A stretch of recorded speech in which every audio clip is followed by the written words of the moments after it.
যেমন হজের সফর আসতেছে, যে বা যাহারা হজের মধ্যে অনেকে মনে করে এই সফরে অনেক টাকা খরচ হবে, যেমন কি আরো বান্দার সহলত অনুযায়ী খরচা, যে বলে এখানে গেলে খরচ হয়ে যাবে।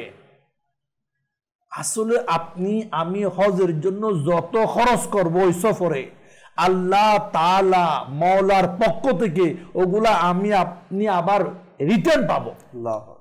রিটার্ন অনেক অংশে বেশি পাবো, সাথে সাথে সফরও হয়ে গেল, হজ আদায় হয়ে গেল।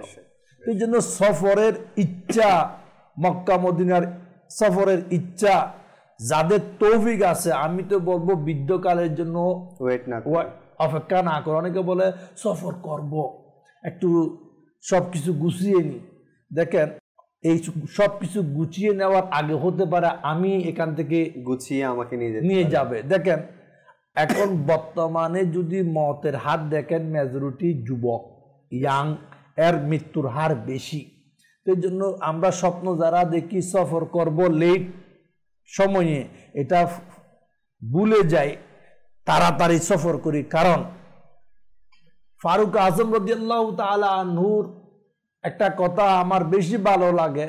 উনি মাওলার কাছে দোয়া করত, আমি যেখানে যাই না কেন, যে কোনোখানে যাই না কেন, আমার এন্ডটা, আমার মৃত্যুটা যেন মদিনার আল্লাহু আকবার শরীফে হয়। আল্লাহু আকবার। তো এই জন্য অন্য কিতাবও আছে, যাদের কি আছে, তৌফিক আছে, সামর্থ্য আছে, তারা কোথায় মর? মদিনায়। মদিনায় মর।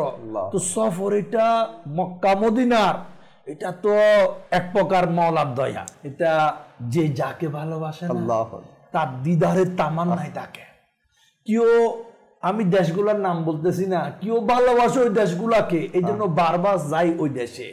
আর আশিক ভালোবাসে মক্কা মদিনাকে, এই জন্য তামান্না, ফারিয়াদ, কান্না, মানে অপেক্ষার প্রহর গণে আমারও সেই দিন কবে আসবে। তো মূল কথা হচ্ছে দিলের সাথে সম্পৃক্তটা, ভালোবাসা। কারণ যে স্বাভাবিক, যে যেখানে গেলে শান্তি অনুভব করে সে সেখানে যেতে চায়। আর আশিক তার হৃদয়ের দিলের মূল যেটা, সেটা হচ্ছে মক্কা মদিনার মোহাব্বত, ভালোবাসা। এই জন্য তো বারবার ওখানে যেতে চায়।